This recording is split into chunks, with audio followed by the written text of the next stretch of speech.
Welcome to my channel. Subscribe and enjoy daily stories about cheating, revenge, and relationship advice. I never imagined that a simple DNA test could unravel my entire world. Emily and I had been over the moon with the arrival of our son, Lucas. Every day with him was a blessing, and I was eagerly looking forward to confirming his paternity through the test. The results were supposed to be routine, a formality. But what arrived in the mail turned my life into chaos. The envelope was unassuming, just a plain white piece of mail, but I could feel the weight of what it contained. My hands shook as I slid it open and pulled out the results. At first, it was a blur of scientific jargon, but then I saw it. Emily's name wasn't listed as the biological mother. I sat down heavily on the couch, my mind racing. The implications were staggering. I glanced at the clock. It was early evening, and Emily was still at the hospital with Lucas. I dialed her number with unsteady fingers. "Hi, John." Emily's voice was light and full of joy. "How's everything?" I took a deep breath. "Emily, we need to talk. It's urgent." There was a pause on the other end, a small shift in her tone. "Okay. I'll be right there." "Is something wrong?" "Just get here as soon as you can," I said, trying to keep my voice steady. "I'll be waiting in the hospital lounge." When Emily arrived, her face was a picture of concern. "John, what's going on?" She looked around the sterile hospital lounge, her eyes finally landing on me. I was holding the envelope, staring at the results as if they might change if I looked at them hard enough. "Emily," I said, handing her the results with a heavy heart. "Look at this." Her hands trembled as she took the paper, her eyes scanning the printed text. The initial confusion in her eyes was quickly replaced by a dawning horror. "John, this can't be right," she whispered, her voice trembling. "It's not just a mistake," I said, struggling to keep my voice even. "This says you're not Lucas's biological mother." Emily's eyes filled with tears as she shook her head. "No, this has to be some kind of error." I don't understand." I felt a surge of anger and pain. "How could this happen, Emily? You need to explain this to me. I trusted you." She looked down, her voice cracking. "I don't know what to say. I'm so sorry. I must have made a mistake somewhere. Please, John, let's just talk about this." I could see the fear and guilt in her eyes, and it hurt even more to know that her words were falling short of explaining the depth of the betrayal. "Emily," I said, my voice softening despite my anguish, "you need to tell me the truth. Who is the father?" Tears streamed down her face as she shook her head. "I don't know. There's something I need to tell you, but I'm scared. I didn't mean for any of this to happen." The weight of her words crushed me. I had always thought our life was solid, built on trust and love. But now, every corner of my world seemed to be crumbling. "Emily," I said, trying to find some semblance of calm, "I need you to be honest with me. I need to know what's been going on." "I swear, John, I didn't mean for this to happen," she pleaded, her voice breaking. "Please, just give me a chance to explain. I know I've made a huge mistake, but I love you and Lucas. I want to make this right." I stared at her, my heart aching. "I don't know if I can ever forgive you for this. The trust we had." Emily's sobs grew louder, and I could see the depth of her remorse. But the reality was sinking in, and the pain of betrayal was too profound. "I need time, Emily," I said quietly. "I need to think about what this means for us." As I left the hospital, the weight of the situation bore down on me. The future felt uncertain, and the once bright path ahead seemed shrouded in darkness. The revelation was a blow I wasn't sure I could recover from. The next morning, the hospital room where Lucas was sleeping seemed colder, more distant. Emily and I had agreed to talk about everything when she came home, but the uncertainty and raw emotions made every moment feel like an eternity. When Emily finally arrived, she looked exhausted.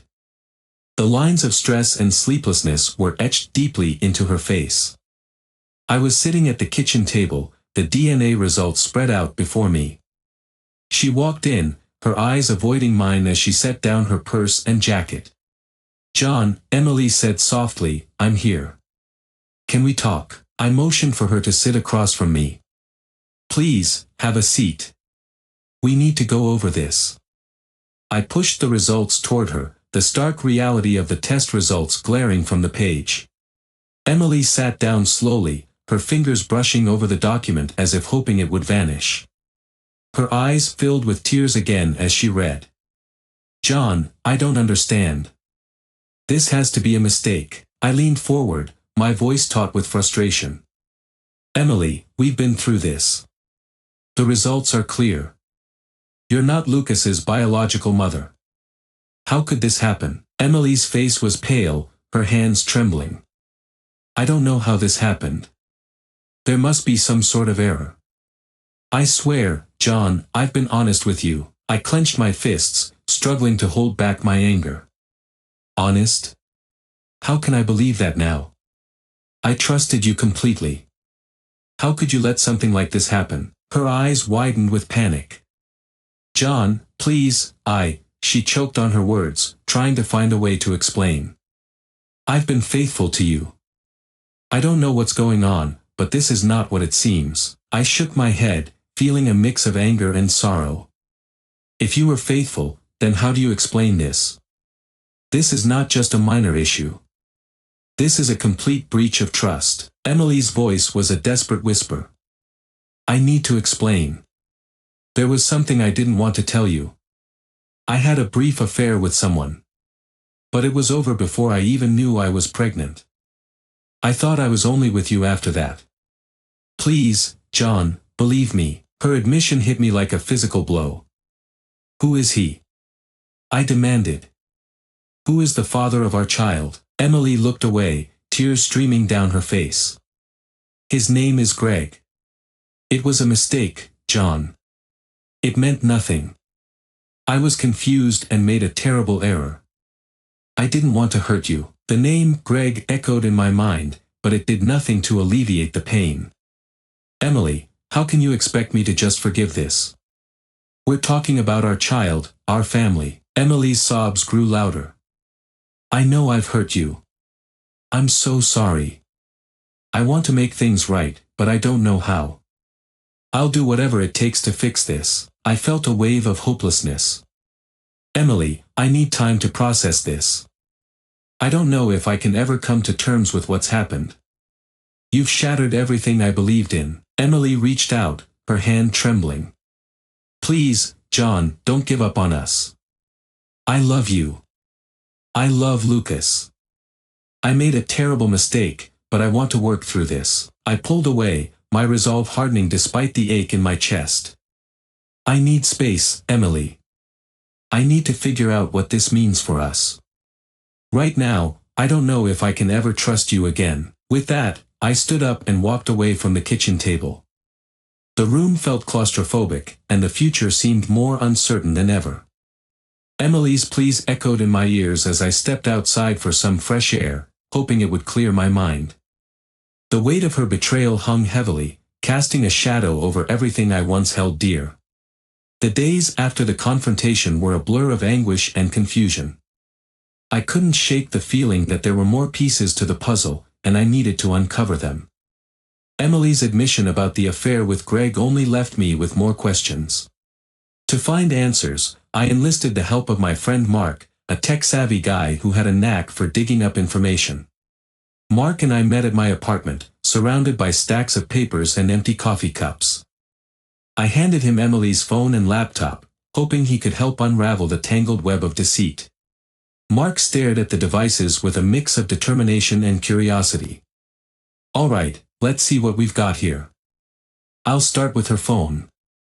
This should give us some leads." I nodded, my mind racing with possibilities. "I need to know everything.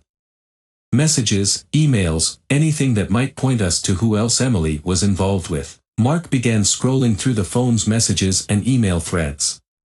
"There's a lot here," he said, his eyes narrowing as he sifted through the data. "But we'll find something.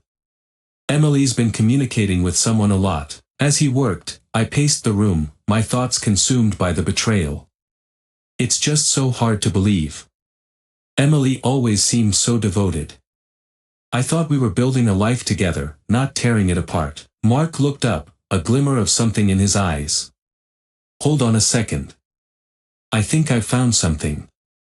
He tapped on the screen, showing me a series of text messages between Emily and someone named Greg. These messages go back a few months. It looks like their communication was pretty frequent. I examined the messages, my heart sinking further. The conversations were intimate, filled with terms of endearment and plans to meet. So this is it, huh? Greg is the guy. Mark nodded. It seems that way. There's also an email thread here with a lot of personal information. Looks like they were more than just casually involved. I ran a hand through my hair, feeling overwhelmed. I need to confront this Greg. We need to get more information, and if possible, hear it from him directly. Mark agreed. I'll help you track him down. But be prepared, this might be harder than you think. We spent the next few hours compiling data from Emily's digital life. We found an address for Greg and several phone numbers. One of the numbers led to a voicemail that confirmed his identity. It was clear we had the right person. The following day, Mark and I drove to the address we had found. It was a modest apartment complex in a quiet neighborhood. I could feel my heart racing as we approached Greg's apartment. We knocked on the door, and after a few moments, a man in his late 30s answered. He looked us over with a wary expression. Can I help you? Greg asked, his tone cautious. I stepped forward, trying to keep my voice steady. Greg? My name is John. I need to talk to you about Emily. Greg's face paled, and he glanced nervously at Mark. Emily? I don't know what you're talking about. Mark chimed in, his voice firm. We have evidence of your relationship with her. We know about the affair. Greg swallowed hard, his eyes darting around. Okay, look. I didn't mean for things to get out of hand. It was a mistake. I never meant to hurt anyone. I felt a surge of anger. A mistake. You don't get to call it that. You were involved with my wife. I need to know everything about your relationship with her. Greg sighed deeply, his shoulders slumping. All right. We were involved for a short time, but it was over before she found out she was pregnant. I didn't know she was married or that it would come to this. The conversation left me feeling hollow. Greg's confession did little to ease the pain, but it was a piece of the puzzle I needed. Thank you for being honest. I'm still dealing with a lot, and this doesn't make it easier. But at least I know the truth now. As Mark and I left Greg's apartment, I felt a mix of relief and devastation. We had the information we needed, but it didn't change the fact that my life had been shattered. The investigation had provided clarity, but the emotional scars remained, and the road to healing seemed longer than ever. The revelations about Greg only deepened the turmoil I was experiencing. But there was still one more person involved, Peter. We had learned that Peter was also a significant part of the affair, and with the evidence we had gathered, it was crucial to confront him. Mark and I set out to track down Peter, hoping to get some closure on this painful chapter. We followed the last known address linked to Peter, a park near the city outskirts. The park was quiet, with a few scattered families enjoying the late afternoon sun. I spotted Peter sitting on a bench, looking lost in thought. Mark and I approached him, our steps deliberate and firm. Peter looked up as we neared, his face showing a flicker of recognition. John, right? He said, standing up and dusting off his jeans. What's this about? I took a deep breath, trying to maintain control. Peter, we need to talk about Emily. We know about your involvement with her. I want to hear it from you directly. Peter's expression shifted from casual to defensive. Look, John, I didn't mean for any of this to happen. It was a mistake. I didn't realize it would have such serious consequences. Mark stepped in, his tone assertive. We have proof of your relationship with Emily. It's not just a casual mistake. This is serious, and you need to take responsibility. Peter's shoulders sagged as he rubbed his temples. I was involved with Emily for a brief period, but I didn't know she was married or that she was pregnant. It was supposed to be a fling, nothing more. I felt a surge of anger. So you're saying you didn't know about Lucas? You didn't know about the impact your actions would have? Peter looked away, his voice strained. I didn't know. I didn't think it would go this far. I'm really sorry, John. I never intended for it to end like this. I could feel the sting of betrayal all over again. Apologies don't change what's happened. You were part of a huge lie that's affected my entire life.